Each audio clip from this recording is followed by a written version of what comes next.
If you are wondering what is with Warner Brothers, you're not alone. I frankly myself, I'm not sure, but we have witnessed some crazy, crazy stuff coming from that group. I can't explain it, I can't understand it, but it's a worthy discussion. What is happening with Warner Brothers? What are they up to? Why are they behaving the way that they are behaving? And do they have the guts to restore the Snyderverse? Let's discuss.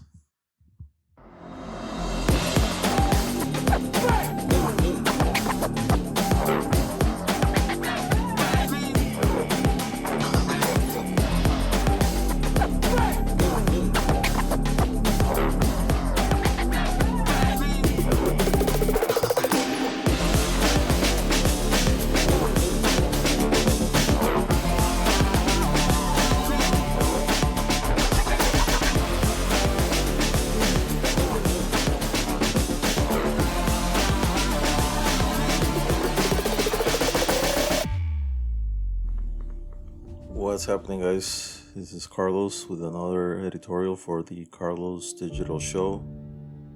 I'll talk a little bit about Warner Brothers. It's something that it's a bit of a head scratcher. Not really sure even where to begin, but little disclaimer: everything I say in this episode is exclusively my opinion. You can spend your money however you see fit. You can make the choices however you want. It's up to you in the end.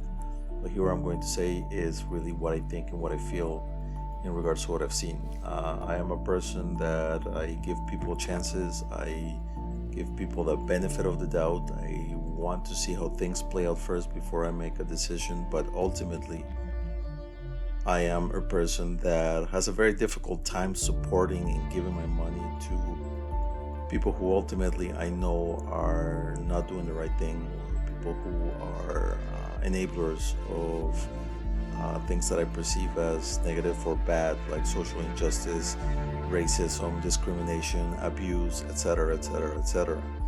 Unfortunately, in recent times, Warner Brothers and these things I'm mentioning, they seem to be interlocking, they seem to be coming together almost organically because of the behavior of the company. We know that Warner Brothers has been a tumultuous organization for quite some time. Go back to the times when Kevin Sujihara arrived at the company, where they reorganized Warner Brothers as a media entertainment company, and DC became moved on from being DC Comics and became DC Entertainment, which went back to DC Comics, but that's another story for another day. But anyways, that arrival there and that reorganization of the company represented a new era for Warner Brothers. I think this was around 2013. But fast forward almost 8 years later, and we are in total chaos. The culture of the company as a small branch within the larger organization that is Warner Media is showing some serious cracks in the armor. And we have seen from multiple organizations, talking about the trades, discussing racial discrimination issues within Warner Media. And in the arrival of newer executives, you would assume that that has changed. But going back to Kevin Sujihara arriving at the company, I think the company showed a clear lack of organization and a clear lack of true corporate values. Kevin Sujihara, as you guys know very well, is a person who, in the Hollywood circles, apparently was very well known to be a party animal. Was very close friends with Brett Ratner, who left Warner Brothers in a very unceremonious manner. He, unfortunately, this boys club atmosphere apparently was something was coming back from earlier ages, and you're starting to see that the top management of Warner Brothers, even 5 years ago, was already under bad influences. You can see that as soon as Brett Ratner was let go of the company, I always suspected that perhaps Ken Sujihara was going to take leave of absence or leave with him, because after all, he was the one that brought Rat Pack Entertainment into Warner Brothers, and they were closely associated, and there was a lot of rumors about them being very crazy party animals. I think there was actually even a report by the Hollywood Reporter on that matter. But anyways, you can see there's a bit of this organization that is a bit of a culture that is not necessarily what's best for the company, but maybe it's what's best for a certain group of people. And you certainly see it here, many years later. Ken Sujihara was there for a while, and then he started bringing the people in that would probably be watching his back. You see someone like Toby Emmerich come in from New Line Cinema, and then you start seeing the organization become a little bit toxic, or on the surface anyways. Us as consumers outside, we can't really see a lot of these things, but we certainly saw that in the way that maybe Zack Snyder was treated, and maybe other people, David Ayer, Ray Fisher, many others. Essentially, with the arrival of Kevin Sujihara and Toby Emmerich, you start sensing that Warner Brothers started changing in the way that they do things, in the way that they approach the movie making process.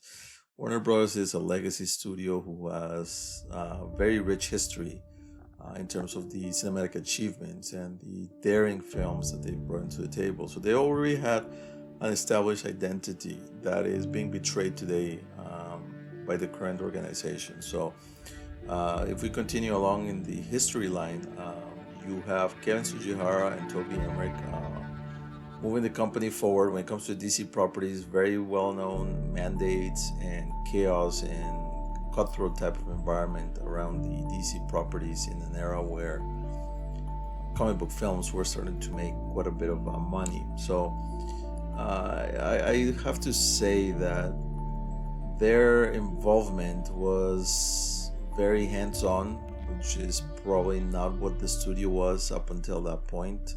Very rough in the way that people were treated, from what I can see from the outside, and eventually even J.J. Abrams, to strike the deal with Warner Media, or I believe his wife, expressed to John Stankey, who is now the CEO of AT&T, she expressed to him that there were concerns about coming into working with Warner Media because there were cultural issues within the company, namely Kevin Sujihara.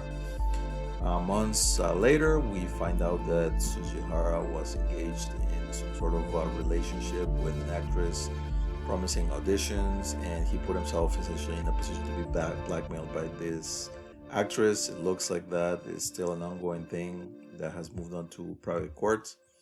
But essentially, you can see that, yeah, there was something there, and Kevin Sujihara was removed, and eventually Toby Emmerich continued running the company while they looked for a CEO, which was Ann Sarnoff. Ann Sarnoff's arrival, you see a sort of new semblance of a new era of Warner Brothers, change of logo, the acknowledgement that the cutthroat environment of the company was going to change, that the times were about to go into a new direction, a new, more positive, kinder Warner Brothers. Unfortunately, that was not really the case. Many people questioned why Ann Sarnoff was chosen as the CEO of a company like Warner Brothers, having no real film experience, and being put above someone like Toby Emmerich, who does have severe, or not severe, but extended filmmaking experience. There was always a question as to why they chose that. Obviously, as a CEO, you need a lot of business acumen to be able to run the company as is, but the dependency on an employee, the chairman of CEO Picture or of the Warner Bros. Pictures Group, was always in question, and that's starting to come into play lately. With this group, you have now Toby Emmerich, who seems to be the creative head at Warner Brothers, and Sarnoff, who seems to be the executive business dealings type of CEO, and then you have someone like Walter Hamada, who is simply just a proxy for for Toby Emmerich to do his bidding. Walter Hamada coming in from New Line as well, with little experience with comic book or big universes or even large blockbuster films. He is a player here that is simply defending someone like Toby Emmerich, it seems, from what Ray Fisher has told us. He certainly was trying to protect someone high up above, so clearly Toby Emmerich. In essence, now you have a sort of cabal of managers who, if you look from greater perspective or from an outside perspective, if you zoom out, you see the big picture. You're starting to see some managers who have a certain way of doing things, and the business is basically is getting out of control. They cannot control this business because they are not that good at what they do. A company like Warner Media, which is a gigantic media company with Warner Pictures Group and all the other subsidiaries, it is a company that can run and make profit with making very little effort. That's the truth. I think essentially with all the intellectual property that they have, with all the companies in media, video games, now streaming with HBO Max, the reach is incredible, and obviously a lot of overhead to run a company like this. But essentially, companies like these, they don't fail. It's very hard to get them to fail. You have to be very bad at your job, to make them fail, essentially. But what you can say is that the people that run these companies, they have to be very good at their jobs. Not because being competent is enough for these companies. These roles, or these executive roles, require you to be the best of the best. And a company like this needs to run with the best of the best, so that the investment, the money that gets put into making everything happen can multiply and can become larger profits for the stakeholders, your shareholders of the AT&T in this case, I suppose. So it's not enough to just be okay or sort of competent, or just be able to say, well, I brought in a profit. You need, in these positions, which are very, very coveted, high-end positions in these companies, you need someone in a group of people that's solid enough, that's going to do, one, what's best for the company, and two, puts the company in the best position to succeed, so that you are not performing in a way that you're simply just doing something and leaving a significant amount of money on the table. That seems to be what's happening with Warner Brothers. My trust and my belief in this group, Ann Sarnoff, Toby Emmerich, and Walter Hamada, has decreased significantly over the past year or so in the way that they behave. They've approached everything. I don't really know how to explain this, but like I said before, if I know that I am supporting someone that I disagree with, that's fine. I can still, use my suspension of disbelief to put that aside and still enjoy it. But when I start noticing that I am supporting someone that I wouldn't call a good person, or someone that is doing something illicit, or someone that's doing something that is creating harm to others, then that's the cutoff line. I cannot discern, or I cannot basically distance myself, or I cannot present that suspension of disbelief to enjoy something if I know that the person behind it is not a good person, or a person that shouldn't be in the position that they're in, and that they're causing some sort of harm.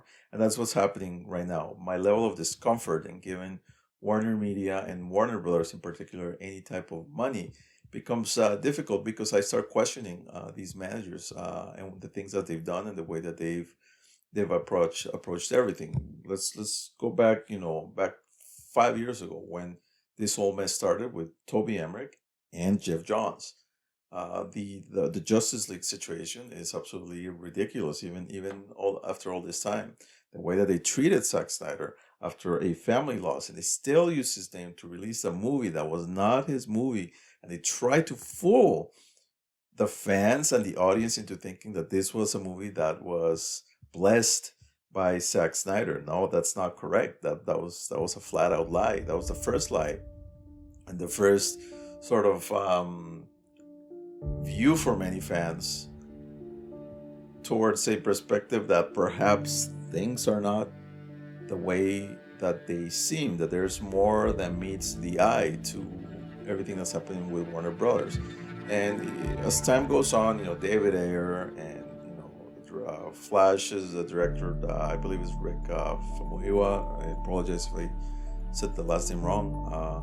You see a pattern of creators or creatives getting burnt and taking the heat for the studio for things that we find out later on, years later, that it wasn't even them that did it, that it was the studio. So there's this sort of abusive relationship between the studio and the directors and creators that to this day and age, it doesn't really surprise me to see someone like Patty Jenkins take shots at the studio as she's walking out, doing her press tour for Wonder Woman 1984. Which, by the way, I'm not so sure she's really signed for the third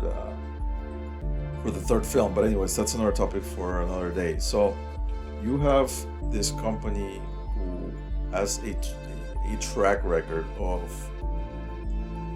problems, of mistreatment, and then you have Jason Kilar, now the CEO of Warner Media, who's come in recently, and then Sarnoff putting their faces and saying, yes, there is a problem of racial discrimination within the company, and we're going to acknowledge it. So it's severe, when the heads, the top people in a multi-million-dollar corporation have to put their face in a trade and say, yes, we're going to look into this. This is going to change. So they're trying to portray an image that are saying, yes, we are aware there's a problem and we're going to change it. But yet in the past, you can see that this is almost in their DNA, that this way of behaving is the way that the people have got to the top. That's how they got there. So that's why someone like Jeff Johns, who for many years I adored as a comic book writer, becomes this cutthroat, backstabbing snake. That's just the way a lot of people describe him online. So you can see that it's part of the culture to attack, to discriminate against, to create gossip about. You can see that that's part of the culture. And I myself have been part of corporate culture for many years now, and I fully understand how this works. And if there is a type of behavior that goes unchecked for a very long time, it becomes second nature. And many people take, moments of chaos to climb the ladder and to put themselves in, greater positions of power, taking advantage of this type of culture. So that's how you can see someone like Jeff Johns being the way that he was, and why so many people were shocked once they realized, like, yes, this guy has something to do with all of this. Is because this is the nature of the beast in there, and this is how you get ahead. I am of the strong belief that, and again, this is my opinion, but this is, almost tangible, really, that there was something happening to get Zack Snyder out of the DC films back when Batman v Superman was released. And I am talking about the strong wave of criticism and the pile-on that happened. To me, that was not natural. To me, that was induced. To me, there were other actors in the studio, quite possibly Jeff Johns, making the rounds with bloggers and just kind of trying to say, Zack Snyder is bad, Zack Snyder is dark, we need to move on from this. It's, the whole PR spin. I remember being upset almost. I think it was Jeff Johns saying, well, the studio couldn't have been more wrong in the past, but now we're right. Now things are better. And then I go and look at the product and, all my steel books and, all of the posters and all the merchandise I've purchased for these films. And then I go and think to myself, like, did you guys just take my money and now you're insulting me? Is this really your strategy? Like, I am sorry. So you start seeing bad culture. You start seeing a tendency to underestimate your customers, to think that your core customers are obstacles and not basically your block or your foundation towards building something greater as a franchise. So lots of mistakes in that, because it's starting to seem like you're seeing all these unnatural movements and all these illogical components to the way that they behave, that you start thinking that this is forced, that this is just to benefit someone. So you have had Toby Emmerich, at the helm for some time now. I strongly believe that Zack Snyder was removed, under very forceful circumstances. Yes, of course, he had the unfortunate family tragedy, and with more importantly, this should have been treated a certain way, but it wasn't. It was moved in a certain direction where they just wanted to kind of put him on the side and continue on with what he had created already because they were, chasing whatever Marvel was doing. So you have all these like executive heads determining how everything is done, and they have no idea what they're doing, and they are not part of the culture. They're not part of the customer base. They don't understand it. They are just some suits that are there that are basically forcing their way into being in the position that they are, and this is why some things seem unnatural. That is the first side effect. Unfortunately, when something like that happens, you are starting arriving at a company that's not efficient and just if at best it's you can have a company that is mediocre, inconsistent, and that's certainly what has been happening in the last couple of years. They have not been able to muster the energy or the efficiency to be able to put some quality product, number one, or a product that comes out consistently. So in the 5 years where Zack Snyder left due to personal tragedy, all they were able to do is butcher Justice League and make the top grossing movie for the projected top grossing movie for the company that year into a loss. They released Birds of Prey, which no one talks about. They released Shazam, which basically to me is a very disposable film. And then there was Joker, which was made against the wishes of the current management. So you're starting to see that in all this time between Snyder leaving and then returning for Zack Snyder Justice League, they didn't do anything. They basically didn't come up with any solid plan. They just sat there and, they promoted Wonder Woman 1984, but they didn't really do anything that was captivating. You can already see that what their view is, and Todd Phillips mentions it when he says, well, this guy Hamada, he's a bit of a small fry kind of guy, and was trying to basically tank the Joker project, and they kept talking about merchandise and pajamas and all that stuff. We keep running into a situation where it seems like the current management wants Warner Bros to be run like New Line, yet be like Disney. So low budgets, very cheap quality, not what the fandom really wants. So essentially, you have to start seeing that there is business suits who have some sort of idea of where they want to go with things, and all they can think of is just make money by selling merchandise to children and toys and video games, and they're not really, they're seeing the IP, specifically DC IP, as a bit of a children's property as opposed to seeing it as something greater. Now, a lot of people say, it's okay if they make something else outside of the Snyder films, of course, naturally. But the truth today is two things. Number one, they're being really dumb because all they had to do was embrace Zack Snyder, adjust to their strategy and embrace him and say, okay, this guy he's a brand, huge online recognition. Customers is asking for a product. We'll give it to you. We're gonna give you more, and this is part of the strategy.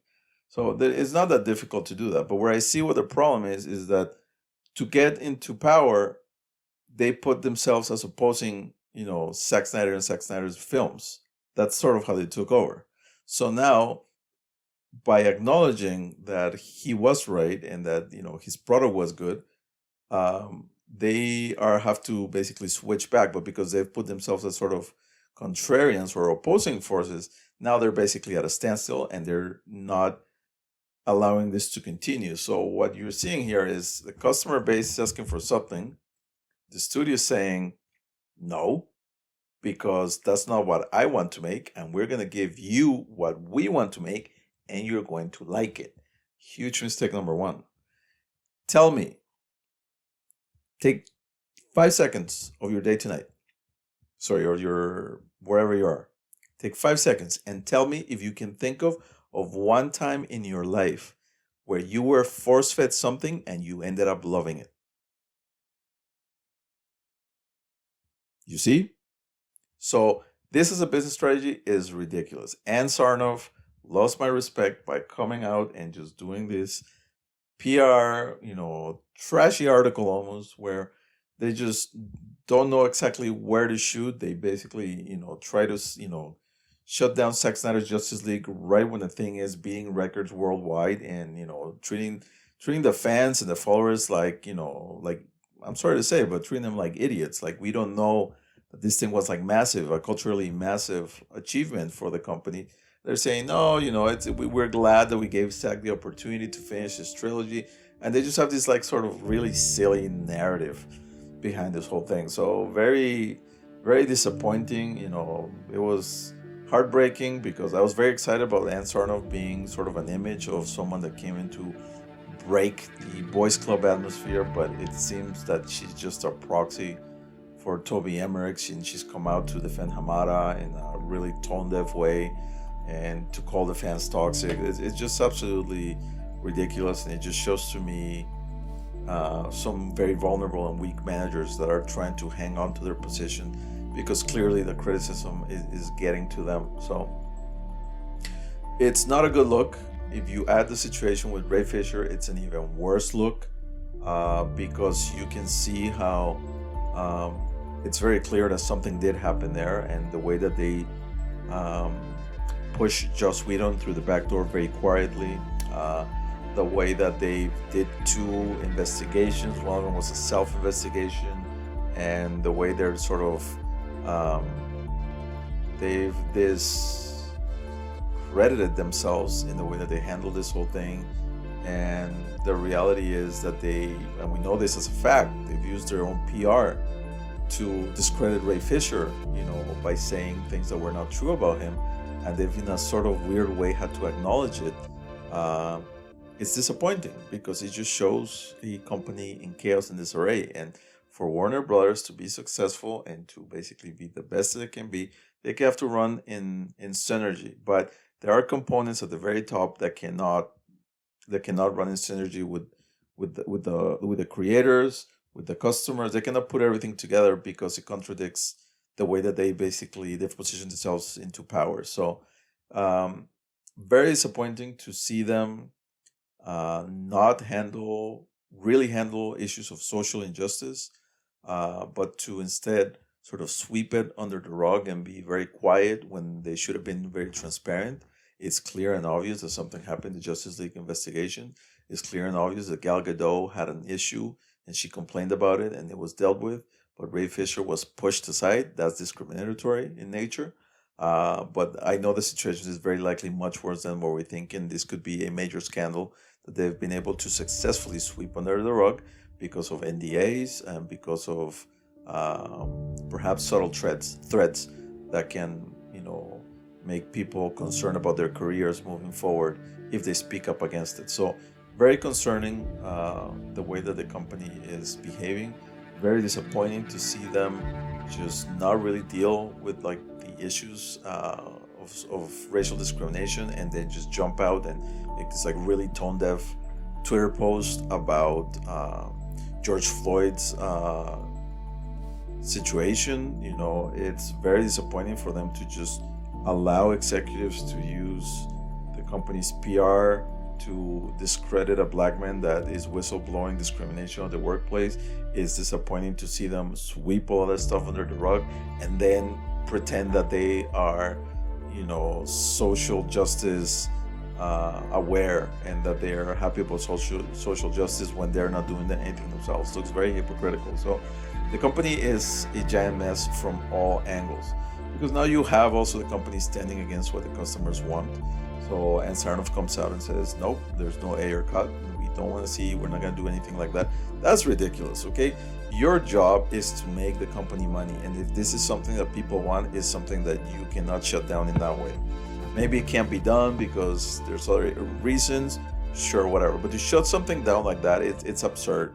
For a CEO to get involved into these like petty squabbles between Walter Hamada and whomever else to attack Ray Fisher, that to me is absurd. I am disappointed in her leadership. I think that Toby Emmerich should have been removed a long time ago. The company has not been performing well since he took over. All the films have been, Warner Bros has produced some major tankers. Warner Brothers, under his leadership, has lost significant amount of market share to Disney. Yeah, sure, Disney is very competent in what they do, and obviously they deserve having a greater piece of the pie in terms of the market share because of what they've done. But certainly Warner Bros has been incompetent. And like go back to my original point, this company will make some sort of profit if you do just anything. So if you look at basically the performance of the company, or at least Warner Brothers, like their movies have not been that good. They have not come up with anything original. They're just, they're trying to muster up some sort of excitement for what's coming. But I gotta tell you, me as a fan, I every time I hear one more pointless announcement of a person of color being hired for some undisclosed like role, like fans are tired and fans are exhausted with the news cycle from Warner Brothers trying to hide the fact that yes, there are racial issues that at some point they become apparent, even if the proof is not right there in your face. It's disappointing to see them behave in a way that uh, they don't care. They say we listen to the fans, but in reality, what they're doing is they're creating this business strategy to keep themselves in power, and they're telling you you're just gonna like what I tell you you're going to like. That part is so disconnected from a social media type of society where you have track record of what people want, and you have niche gatherings online to discuss like topics. It's very absurd to basically go in that direction. Now, like I said, no one's ever said they only have to do just the Snyder stuff, right? You can do multiverse. It's a concept that even themselves they fudged up. They did company did a good job and fandom selling the idea of a multiverse, and that you're gonna have the Zack Snyder stuff. You can have Matt Reeves Batman, you have Black Adam, and all that stuff in a multiverse concept. But if you read all their interviews, they don't know what they're doing. They're saying it is a multiverse, but it isn't. Batman's on Earth too, and then Justice League's gonna have multiple Batman, and Michael Keaton's gonna be here. It's just sounding really messy and really clumsy, which is on brand with what we've seen so far from them. So it's disappointing to see that they put all this work to create this idea of the multiverse, and then as soon as Zack Snyder's Justice League hits a major cultural home run, they go back to saying, well, yeah, it's a multiverse, but not for that. So that part is very concerning to me, because it seems to me that this idea of the multiverse is really some cheap business idea to force people to just accept whatever it is that they do. And that part, I am sorry, but I disagree with.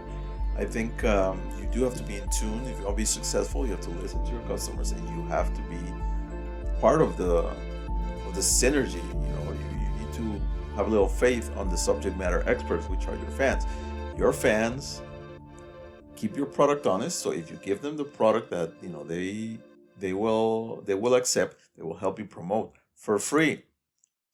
The level of reach that the fan community, especially the Zack Snyder's Justice League fans with the release of Snyder Cut campaign had, was severe, and it got this movie some crazy exposure. And this is worth a gigantic percent. If you have a budget of $300 million, let's say, I don't know, $80 million are for marketing or something like that. Well, that's what the fans are doing for you for free. You don't really have to, advertise that much. And Zack Snyder's Justice League is proof of that. Yeah, sure, there was some advertisement, but the main advertisement came from the power of the fans. So if you are antagonizing them, if you're calling them toxic simply because they are not accepting whatever it is that you are trying to force on them, then there is a problem, because you are not in tune with your own customers. Somebody tweeted at me the other day a really good example in which Coca-Cola I don't know exactly when, may have been the 70s or the 80s, they changed the formula for Coke, and they created the new Coke, and people hated it. People said, no, this is not what I want. And all they did was listen to their customers. They switched back. They had no agendas. They just wanted to be a successful company, and people loved it for it and kept consuming the product. Here, it's the other way around. They are just very distant from what would work logically as a company in 2021. They're saying, we're going to do whatever we want, and you're going to like it. End of story. So that's where it gets a little bit tricky, because yeah, sure, you can do multiverse, but the cash is finite, the investment is finite, the amount of investors that you can bring into the project is also finite. You can't take on unlimited partners, and you do not have unlimited money in the vault. So if you're going to have a multiverse, you should also consider doing what people want the most and invest heavily in it, instead of investing a ton of money on things that people are going to be like, yeah, okay, that's great, next. So we have an issue here, clearly, in the way that they behave, in the way that they're approaching their customers, and more importantly, in why the culture internally has not been kept in check. Why is Toby Emmerich still employed? It seems to me that there's something very unnatural inside of Warner Brothers that is not allowing the culture to be kept in check. Jason Kilar is a good dude. I like him. I think he's a good person. I've enjoyed like all the interviews I've seen with him. I think he's like a righteous person, and I think that he's not taking these things lightly. I think we would be making a mistake in assuming that every single person in the corporation is a bad person. That is very unlikely, and also we basically will never get anywhere assuming that. So I assume that there's good people. I think some of the people at HBO Max are good people. I think that the company itself uh, could be saved in some way, but not until there is a reboot on the executive level. And a lot of people say, no, executives are untouchable. Look, CBS just fired two executives, not on like 2 weeks ago for misbehavior. So there is a problem of resistance in Warner Bros. For making these changes. Why? Because the company may still be in transition.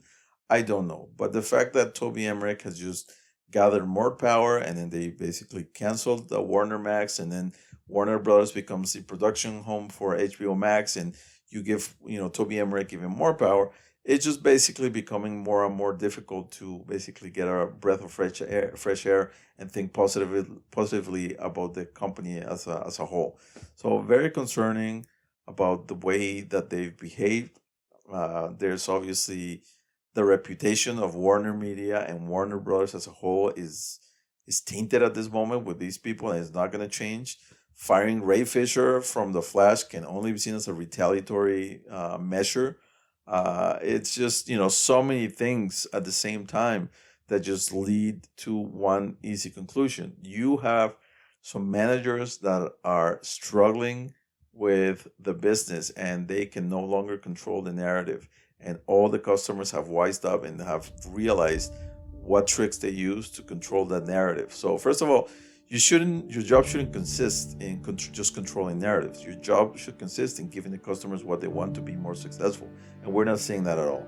And the fact that this whole back and forth with Ray Fisher has exposed the way that they do things, and you start seeing like the frosty press release and all these like um, articles from the Wrap where they're misrepresenting Ray Fisher, and then the response that they will not apologize because if they think at the time that they were being truthful, or they don't have to apologize. Really, a lot of like dancing back and forth, but the reality is that the place is not stable, and you should not expect uh, anything very coherent or strong. And the multiverse that they're kind of proposing is already off to a bad start.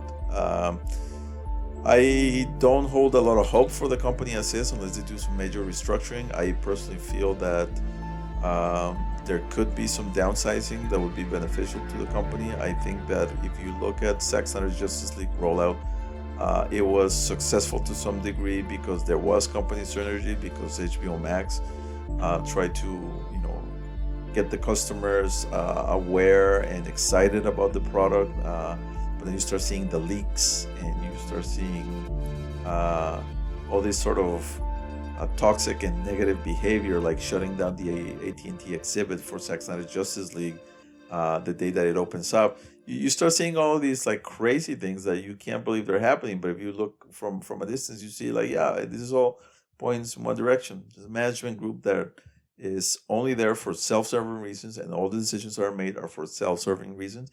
And this is what's preventing the company from being truly successful. My recommendation to a good dude like Jason Kilar is: look, sit back, see how you can consolidate the company a little bit more, realize who your customers are, try to work with your customers so you can create a sort of marketing synergy with them, and invest with what people want, and face the facts. You know, change the culture. If you don't change the executive teams that are running the company right now, the culture is not going to change because it's clear that they're part of this toxic DNA that is engraved, and you're not going to be able to clear it until you start making those changes. I know you cannot basically blow up the entire company and expect things to run, but you do need to make changes, and that is the biggest conclusion I can make right now. So until the company changes that executive team and starts acknowledging who has proven themselves to the studio on what has worked and what hasn't worked with a realistic frame set, then you're never going to go anywhere. I've always wondered myself, okay, why does a guy like Christopher Nolan, who has proven himself to the studio, why is he still, why doesn't he have a greater voice within the company? Yes, I know he would like to remain director, but he can executive produce projects, and he should have a bigger weight in the company. But they have never allowed him to do that. Same thing for Zack Snyder and Deborah Snyder. I wonder sometimes myself, why is a guy like Walter Hamada running such a big thing as DC Films, and some producers with greater experience? You're talking about Chuck Roven, Deborah Snyder, even Emma Thomas. Why aren't these people in greater positions within the company? Why isn't more work being given to Syncopy or Stone Quarry? It's this idea, that the company is running more with what is beneficial personally to certain people, and that's why you have other guys like Peter Safran, I guess, and other people coming in who have never really delivered anything worthwhile. So I think there's a lot of changes that would be beneficial to the company. I think the creators need to be respected. I think the company needs to look back at its legacy role of being a big studio that brings bold films and get out of this sort of production line mentality. It's not going to work. It's only going to be seen as yet again copying what Disney does. And, you're going to try to do what they do. You've tried before, you've failed miserably, and you're going to keep doing it again. And you're going to keep trending for all the wrong reasons. So I think major changes are required at the company. I personally myself I'm going to have a very, very hard time supporting and giving my money to people who I disagree with for the way that they behave,